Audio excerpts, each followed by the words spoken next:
Shout out to Kop-Ish. Shout out to Kopish, guys. Keep all the good work the up. two legends, Emil Heskey, Howard Gill. Can't get much better than that, guys. Yeah. You know what to do now. Like, comment, subscribe. I'm with legends, guys. Kopish.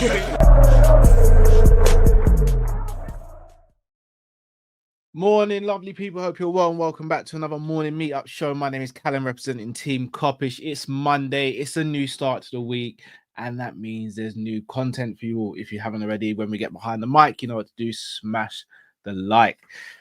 Well, people. International break is almost over. Liverpool are almost back on the TV screens, hoping to stay at top of the league. And we've got a few things to discuss. Milos Kerkez is the latest player to be linked to Liverpool and is apparently a very, very heavy target for us. We're going to be discussing that. Also going to be looking at the links from Chiesa to Inter Milan on a potential 6-month loan deal, and also the continued links to Ryan Cherki. Let's start at left back, guys. So probably since last season, a lot of us have looked at that left back position and gone, we need to upgrade there. Robbo obviously is a legend of the football club. In my opinion, the best left back Liverpool have had in modern times, was extremely vital to Liverpool's resurgence and success period under Jurgen Klopp, and has been an ever-present person in the squad and in the team. Tsimikas was brought in 2020 and has never been able to displace Robbo from the team. Despite having good form, and even when Robbo's had bad form, Robbo's come straight back into the team. However, with the decline of Robertson, many people are clamoring to see Tsimikas there. However, the manager doesn't really seem to fancy him there. And with reports that Robbo is going to get a new contract extension, it would seem as though Tsimikas' time at Liverpool might be coming to an end soon. So that has given rise to a few links over the last few weeks. So we've been linked with Anthony Robinson from Fulham, been linked with Jarell Hatto most recently, but now it seems as though the main link, the main target is Bournemouth's Milos Kerkez. He is Matt's favourite choice for left back. Big up man like Matt, big up Drifty as always. The 21-year-old Hungarian currently plays at Bournemouth and was brought to the country by Richard Hughes, who is Liverpool's director of football. So there may be legs to this one. Now, he's 21 years old, which means he has got a very good age profile. There's a lot of upside. Same age as Carreras, who we've also been linked with from Benfica. And he's also got Premier League experience. He's not the tallest of left backs, but he's very robust. He's quite stocky. He's strong, good cross, good pace, decent tackling, decent defending. My question to you guys, would he be your first choice? Because I don't know if he's my first choice. Again, I rate him. I do rate him. I just want to make that clear because I know sometimes people see what we say on Kopish as black and white. Two things can be true at the same time. I may rate the player, but may not be my first choice.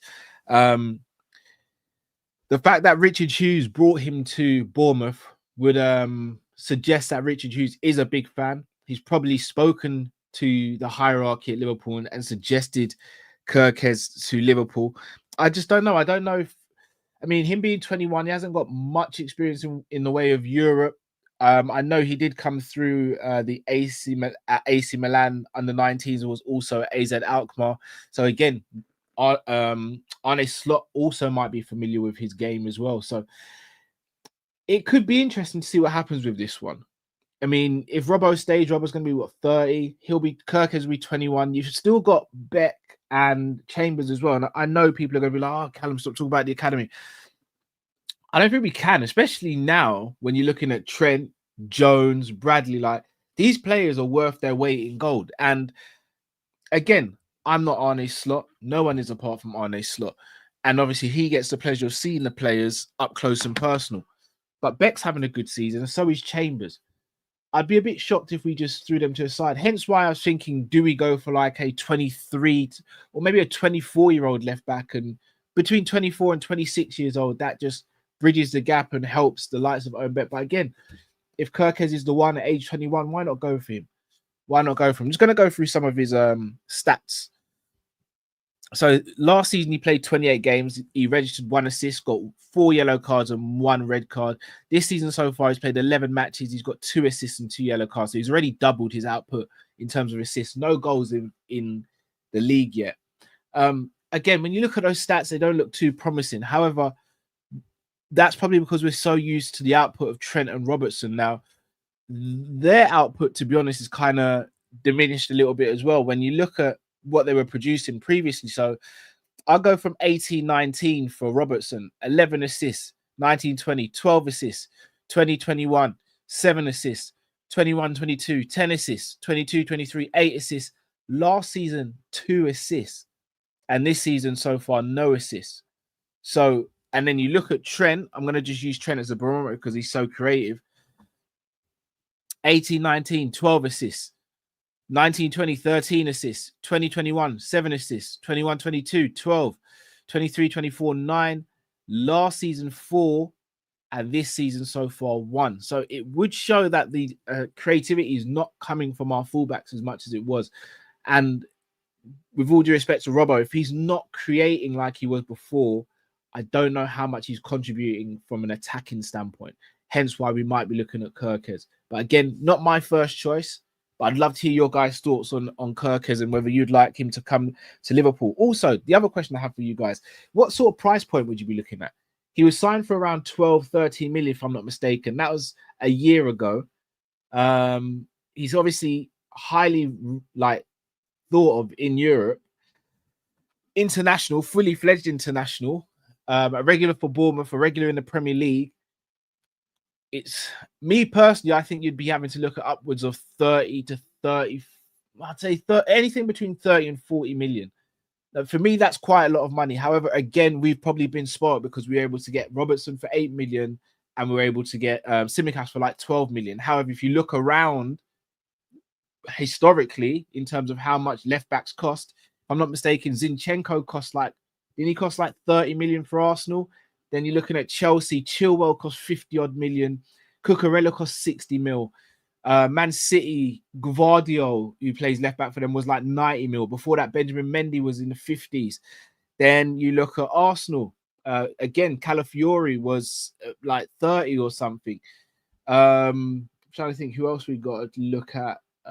Man City, Spurs, Udogi. I don't know how much Udogi went for. But again, 30 to 40 mil is not actually a crazy amount of money when you look at it. It sounds a lot because of what we have historically spent, or what we have still, if I can get my words out, historically spend. But yeah, I don't think that's crazy money. And then my final question to you guys, do you think if it were to happen, would it happen in the summer or January? Me personally, I don't think we sign him in January because we already have Robbo and Tsimikas, unless we're looking to actively move one of those two on in January, which I doubt we would do. I think this could be a summer acquisition. And I think it makes sense for all parties if it were to be a summer acquisition. I know a couple of you guys are speaking about Alphonso Davies. Guys, look, I'd love Alphonso Davies to sign for Liverpool, but I'm just going to be real. He's going Real Madrid. It's got Real Madrid written all over it. Ferland Mendy's not really highly thought of there, and he's quite injury prone. Alphonso Davies is going to Real Madrid. He'd be absolutely brilliant for us. He really would be, especially under Slot, but we're not getting him. So even I'm the most optimistic when it comes to transfers. I know this is a no-go. So I think Kerkez is good. I do like the thought of having Hato in the team. I mean, in an ideal world, you'd probably go and get both. I doubt we would do that. Shout out to Shaka A saying Hato is the truth. Yeah, I mean, I've been speaking to Lakers quite a lot. And yeah, Hato is good and he's younger than Kerkez as well. Taller, probably quicker than Kerkez. I don't know if he's as good as Kerkez going forward though. So look, it remains to be seen. What seems to be evident is we are looking for someone left-footed to play in defence, whether that be an orthodox left back or a left centre back who can play at left back. Either way, that is what we need to do, and hopefully that comes to fruition. So let me know your thoughts in the comment section, please, guys. Right, on to Chiesa. So obviously we signed Chiesa back in August. Is our only signing of the summer transfer window, and look, a lot of us were excited about the signing. A lot of us were, including myself. Everyone knows I'm a massive fan. Shout out to Jamrock. I don't know if Jamrock's watching this or not, but Jamrock has been speaking about Chiesa for years, as have I.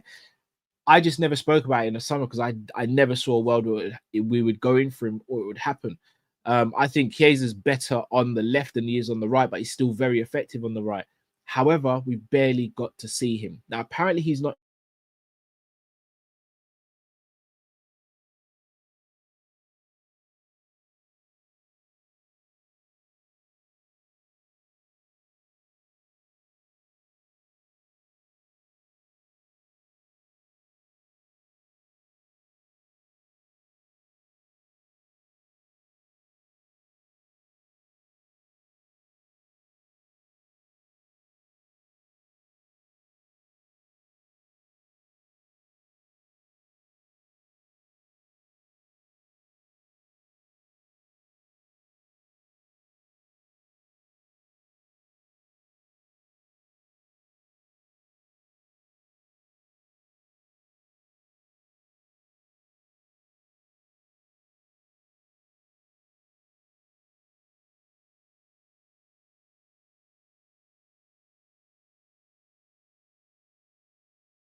It wouldn't be a copy show without my laptop doing the madness. And here's the killer, guys. I've been on the phone to HP this morning. Everything seemed to have been resolved, but hey ho, of course not. My laptop still does a dodgy thing during the stream. Where was I? Chiesa signing for around 12 million, which was peanuts considering the talent of the player, but we have not seen him. We've not seen enough of him anyway, especially a player who's meant to come in and take some of that pressure off Salah. So what happens? Slot comes out and speaks saying, look, we're just going to hold him back for a little bit and this, that, and the other. And a few people are concerned. In fact, quite a lot of the fan base is concerned. I'm not concerned yet. But I am waiting and looking for answers. And you look at the situation with Chiesa and the fact that Inter is sniffing around, apparently, that doesn't make sense to me. Oh, hold on. Come through, brother. Yeah, come on. Yes. What's going on, bro? Too bad, bro. How you Do you doing? know, big up the people. I didn't think I was gonna make today's show. For obviously, for various reasons, innit? Yeah. But yeah. No, luckily I can make it. So I thought, you know what? And I saw your laptop doing madness as well, bro. I was like, what's that? Yeah. Bro, I I was swear, like, every day. no. Bro, just speak about Chiesa. Have you seen the links to Inter Milan? To Inter. Yes. 6-month What deal did I see? apparently in January. I saw I think it was yesterday that Inter Milan are apparently looking to potentially take Chiesa from Liverpool if he doesn't get that starting time. But bro, I'll be real with you, yeah. All this Chiesa talk to me seems a bit premature because nothing's even like he hasn't even played no football. Yeah. So it'll be kind of weird for Liverpool to loan him out, knowing that he hasn't even done anything. It's not like we've looked at him and gone, maybe he's not the guy or whatever. Like nothing has happened yet. So I do find it a bit weird. But at the same time, not, because what can happen is the manager has seen stuff in training and he's gone, oh, do you know what? You're not really up for it, bro. You're not up for the fight or whatever. Do you know what I mean? Yeah. So I don't know. I'm a little bit worried though. I'm a little bit worried if I'm being honest though. A little bit worried. I can't say I am yet. I am a little bit though, Cal. Because do you know what I will say though? With any transfer, there's no smoke about fire in it. Like with any transfer, even if it was just like you said, yeah, it's just one club right now, innit? It's just one club. So I don't know. All right. Let's say, for example, there are some truth to the rumors. We've obviously not just bought Chiesa in for a 1-year loan. We bought him for a 4 or 5 year contract. Yeah, I think it's 4 or 5 years. Yeah. Now, I asked Matt. Let's say, for example, he is getting up to full speed and fitness, etc. He's not going to get a lot of football potentially in the back end of the season, especially if we're competing for honours. Would it be a smart move for him to go to Inter on a 6-month loan deal and then find his form or regain his fitness and then come back to Liverpool in the summer? I just think he needs to stay at Liverpool. And even if it means him not getting the game time that he thought he was going to get when he first signed, so be it. But we might need Chiesa. Football's a funny game, Cal, as we know, yeah? Funny old game, as they say. At any given point, we could get injuries. Not just one, we could get a few. And then what happens is that, say we loan him out, we get a couple of injuries and we're like, if only we had Chiesa, but we've loaned him out. We don't want that. as things stand right now, I just think Chiesa needs to get up to match fitness. And I know Slot did mention something about him having like a mini pre-season during like the international break. Yeah. I don't know if there's been any news about that. I don't know if everyone's got any links. Liverpool always play with like some behind closed door friendlies. I have no idea. But I just hope and pray that that did happen and he was able to find a bit of fitness. Because, bro, we don't necessarily need Chiesa to start against Southampton. We just need him to be like, bro, you got 20 minutes in you. If you got 20 minutes, like, we just need to rest Salah because, like, Salah's doing the most right now. Do you know what I mean? Like, he's our best player, also one of our eldest player on the pitch as well. He needs a little break. So, yeah, bro, I just think Chiesa. What's your thoughts on Chiesa? Do you think he should stay and fight for a place, or do you think we should loan him out? No, I think he should stay because if we're trying to get him match fit for the Premier League, then sending him back to Italy kind of for me makes no sense. Again, it's not a guarantee he starts for Inter either. Like I think people sleep on the fact that Inter are a top team chasing honours themselves. So they have a place for Chiesa to come into the team and for basically to do us a favour. Yes, they'll be benefiting from Chiesa if he's fit as well, but does it make sense? For me, no. Not for us, not for Inter. Also, I think this was always going to be a bedding in season for Chiesa before he really gets like established in the squad and in the team. For me, it makes sense keeping him at Anfield. It makes sense continuing whatever training program he's on. Look, Slot and his team so far have done wonders with the squad, so we kind of haven't got a reason to doubt them at the moment. So I think if Chiesa is being held back, he's being held back for a reason. So I would personally keep him at Liverpool, see how he goes over the next few months, and then kind of assess it from there. I'll ask you though, Matt, in terms of game time, I think he's only played like 100 minutes in total since he's been at the club, and we're almost in. Well, we're more than halfway through. It's less than that because wasn't it like 5 minutes? Remember we came off for like 5 minutes against Inter. No, AC. Sorry, do you remember? We played AC San Siro. He came on for like last 3 minutes. Yeah. Then he played a game in the Prem. Was it the West Ham? Was it West Ham in the Prem? He played one game in the Prem, but it was like 20 minutes. 20 minutes in the Prem, I think, and then he played. He played in the Cup against West Ham. Did he? Yeah, because he got the assist for Jota. So I think he's played. He's made 3 appearances. Yeah, so I'm gonna say it's less than.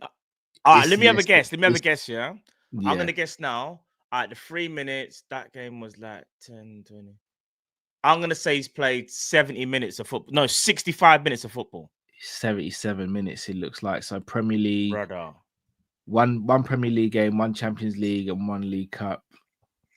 77 minutes in total. So last season he played 2,963 minutes. The season before that, 1,716. Before that, 1,685. Before that, 3,965. Before that, 3,217. 3,983 before that. This is going back to 18, 19, and 17, 18, 3, 5, 5, 6. So you can see when he's had the injury, the amount of minutes has gone down as well. Yeah, but the thing is, what gave me kind of like faith is that last year he had a good year.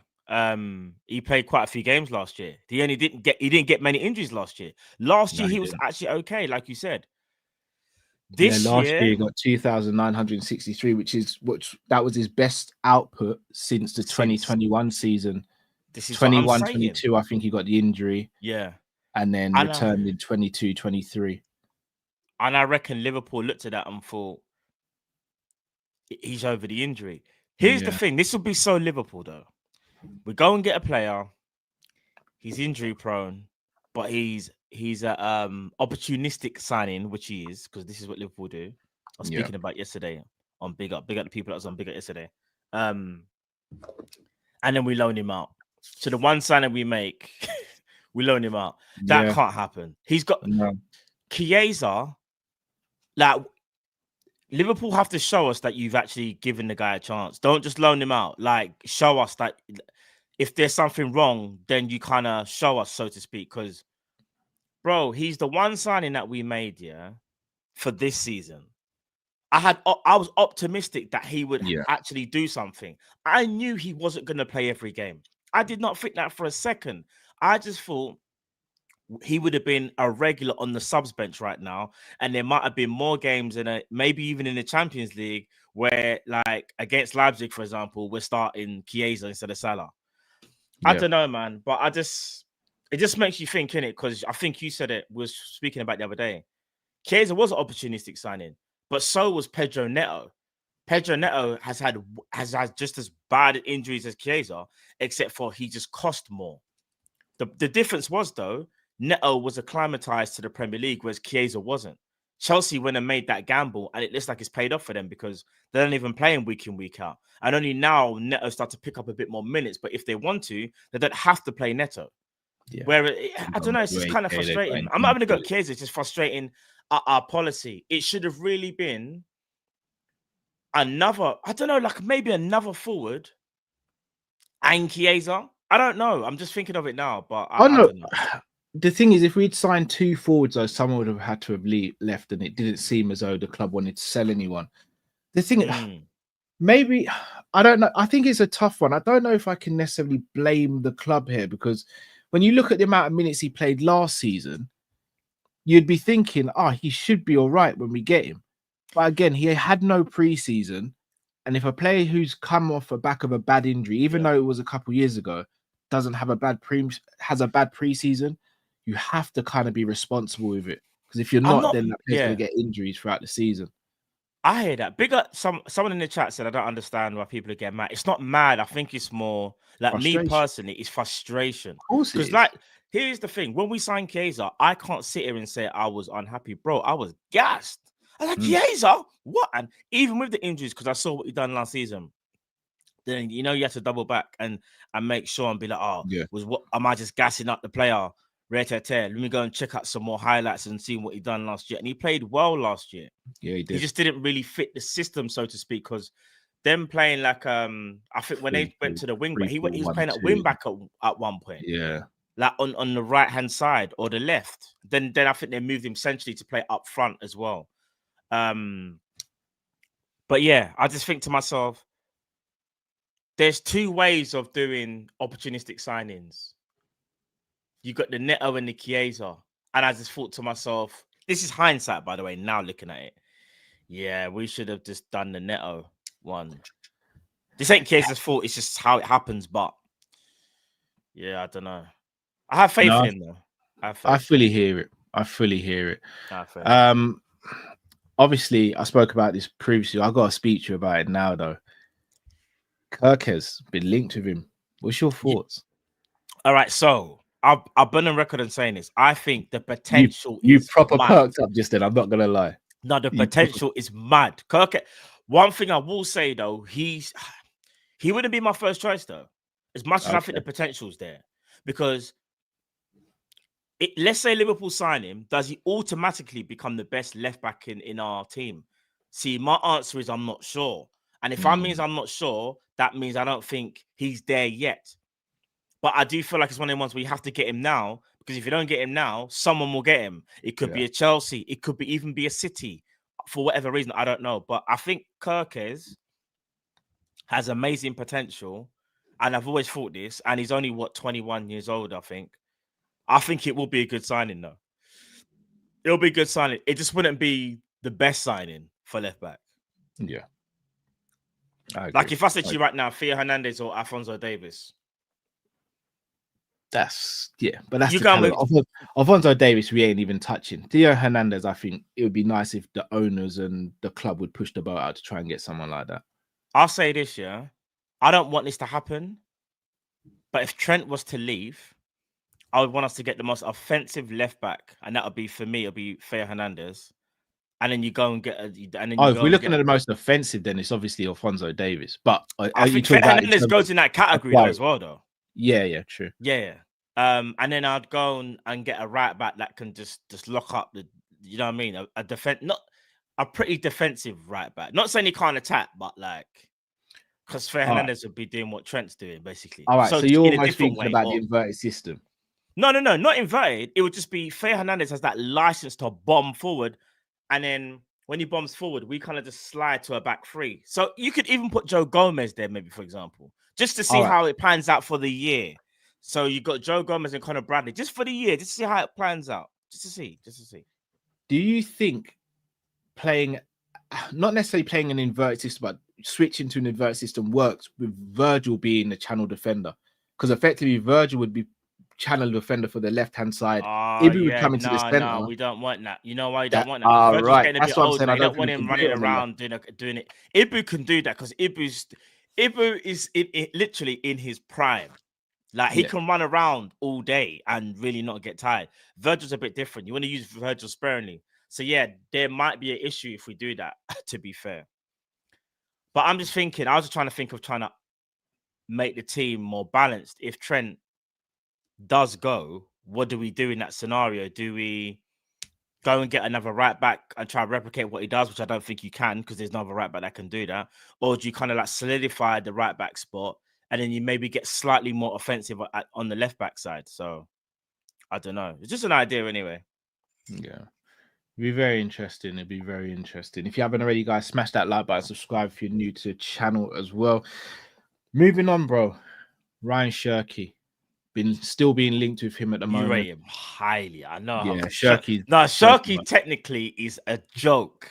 Yeah, he's ridiculous.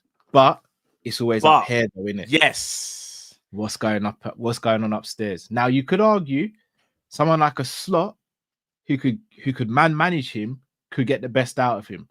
But a genuine question. I'm saying this is someone who rates Cherki. Is it worth taking the risk? Because he probably wouldn't cost a lot.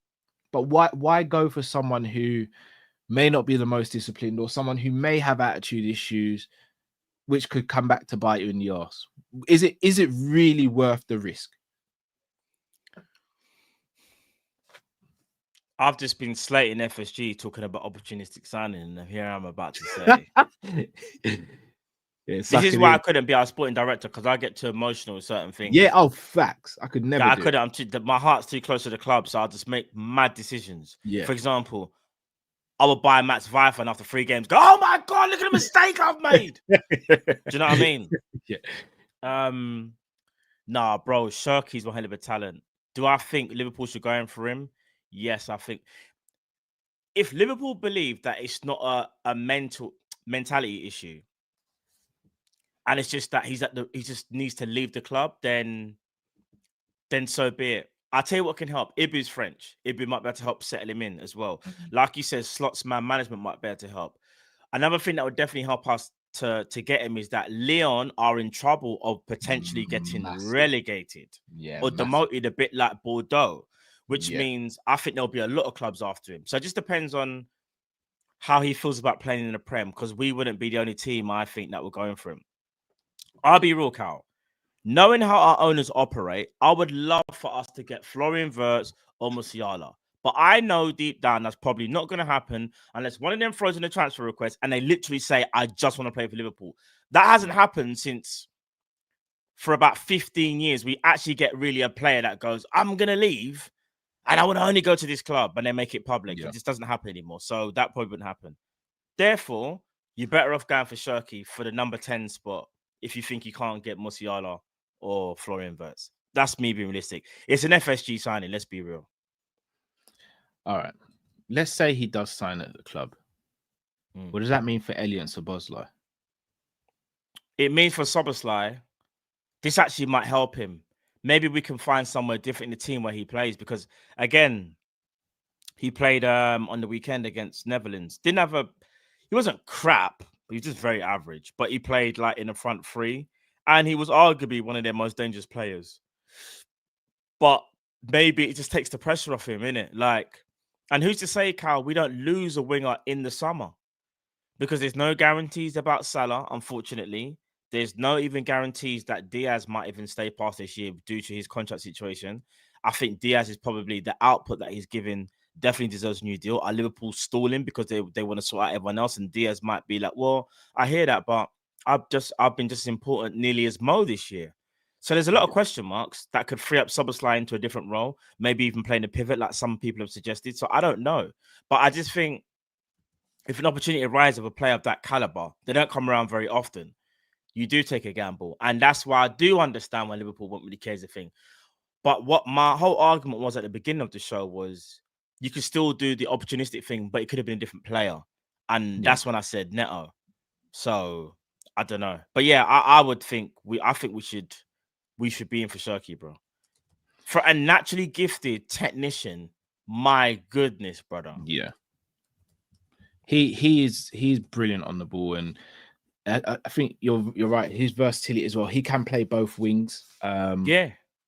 He can play in a 10. He could play as an advanced 8 at a push.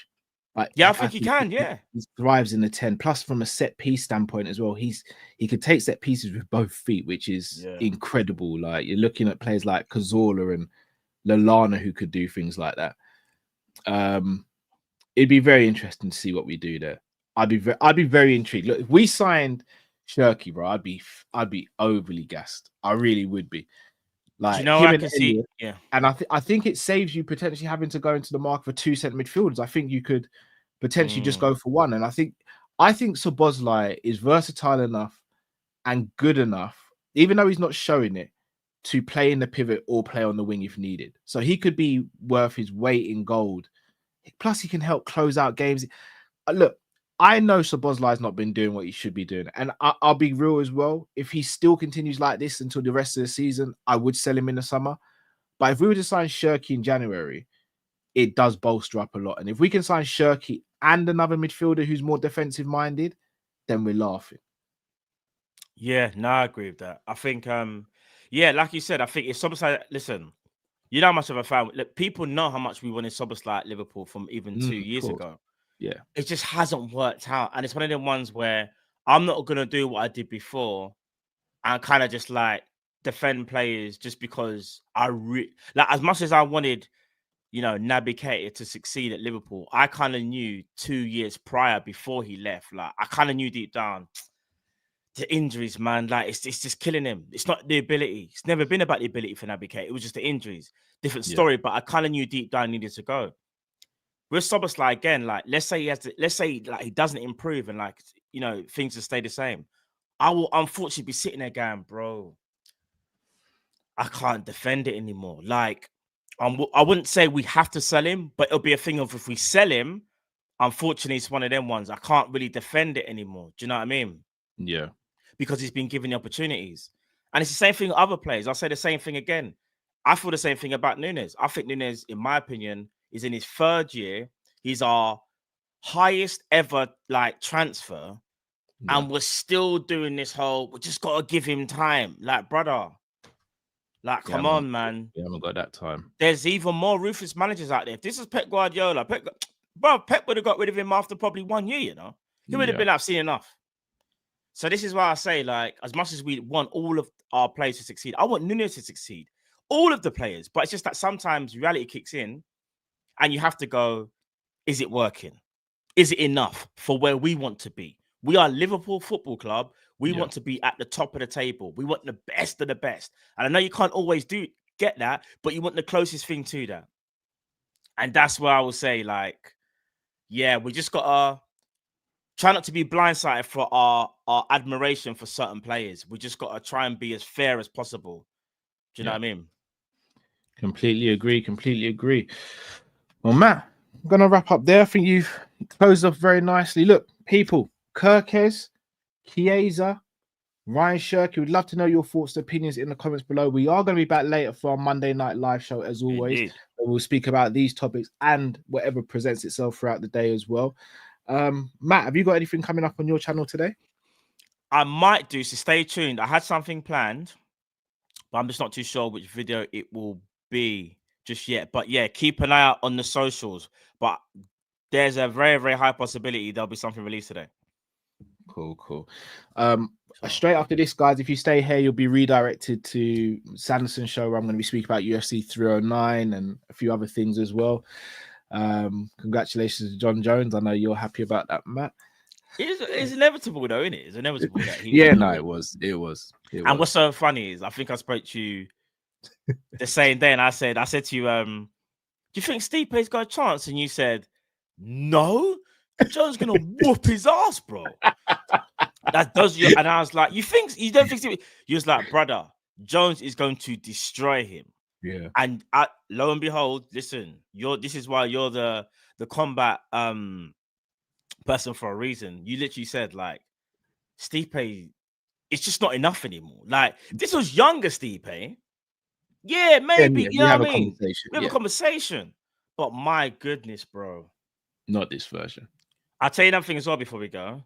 Yeah, Jake Paul has scammed the world, but big up Mike Tyson at the same time because Yeah. Mike Tyson is my favorite boxer of all time, innit? Yeah, my favorite boxer. I know he's not the best, but he's my favorite. Yeah, because when I was growing up, that was my era, innit?